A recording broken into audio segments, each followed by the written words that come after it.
conviction. Voilà, peuple de Dieu, aujourd'hui nous allons parler de la foi. La foi est une ferme assurance des choses qu'on espère, une démonstration de cette foi. Nous tous nous connaissons cette notion, mais concrètement c'est quoi? C'est une confiance totale à Dieu, accompagnée de l'obéissance totale. Chaque domaine de ta vie qui demande à ce que la solution, la réponse du Seigneur arrive, vous demandera la foi. Il n'y a pas un miracle qui peut s'opérer dans ta vie sans la foi. Mais je dois tout simplement t'expliquer que tu dois retenir que la foi, c'est une confiance totale à Dieu, accompagnée de l'obéissance totale. Et vous avez besoin de cette conviction, cette assurance, cette certitude que vous avez déjà reçu ce que Dieu t'a dit, que tu as reçu. Et il faut tout simplement accompagner cela avec l'obéissance. Mais je vais dire à quelqu'un, lorsque nous parlons de la foi est composée de 6 éléments importants. 6 éléments importants. Le premier élément que vous devez savoir, c'est la parole. Car la foi vient de ce qu'on entend. Et ce qu'on entend vient de la parole de Dieu. La foi est produite par la parole. C'est la parole de Dieu qui produit la foi.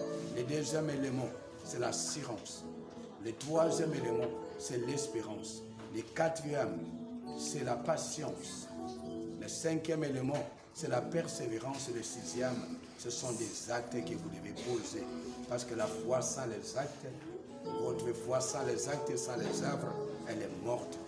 Oui, je vais encore t'ajouter quelque chose qui va beaucoup plus t'émerveiller. C'est que la foi, elle est d'abord basée sur la parole. Parce que sans la parole, vous ne pouvez rien faire. Tout a été créé par la parole. Tout a été créé par la parole, comme dit la Bible. Lorsque vous lisez dans le livre de Genèse, tout commence par dire qu'au commencement, Dieu créa le ciel et la terre. La terre était informe et vide. Donc il y avait un chaos, il y avait un vide. C'est la parole qui est venue pour résoudre tous ces problèmes.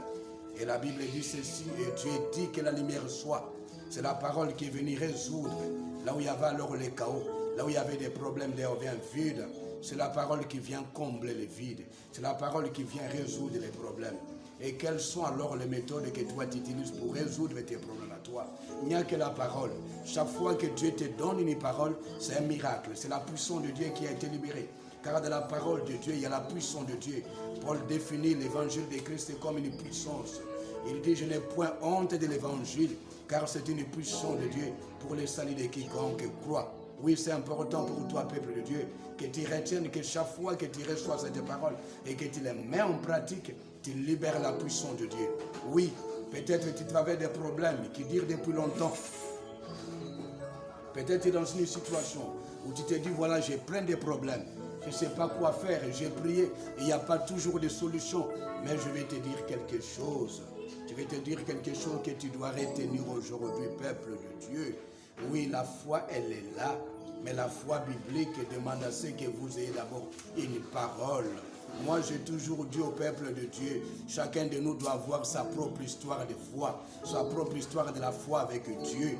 Oui, la foi sans histoire, c'est comme une vie sans expérience. Et la vie sans expérience, c'est l'immaturité. Oui, Abraham avait une histoire, Isaac avait une histoire, Jacob avait une histoire de la foi. Toi aussi, tu dois aussi en avoir. Tu as ta propre histoire de la foi avec Dieu. Ce que tu traverses ton histoire, il faut qu'un jour tu parles comme David qui disait, oui, j'étais alors entré de paître les brebis de mon père. Mais lorsqu'un lion arrivait, j'arrachais la brebis de mon père. Et lorsque l'ours venait, les griffes de l'ours ne me faisaient rien. Et c'était cette fois qu'il a permis d'affronter Goliath. Toi aussi, tu as ta propre histoire. Tu dois en avoir. Tu dois en avoir. Tes problèmes, il ne faut pas les fuir. Tes problèmes demandent à ce que tu puisses les traiter avec la foi. Oui, peuple de Dieu, je veux que tu puisses comprendre cela. Sans la foi, vous ne pouvez pas faire des miracles. Sans la foi, vous ne pouvez pas opérer les miracles. Aujourd'hui, on a besoin de cette foi. Et lorsque vous enlevez la patience, lorsque vous enlevez l'espérance, lorsque vous enlevez l'assurance, lorsque vous enlevez la persévérance, lorsque vous enlevez ces éléments, ta foi perd alors elle perd sa substance, elle perd sa consistance, elle perd alors ce qu'il faut pour que le miracle s'opère. Il y a des gens qui ont la foi mais qui ont perdu l'assurance. Il y a des gens qui ont la foi mais qui ont perdu la persévérance. Lorsque vous enlevez un élément de la foi devient inexistante, elle devient inefficace. Je veux que ta foi soit une foi forte, capable de déplacer les montagnes.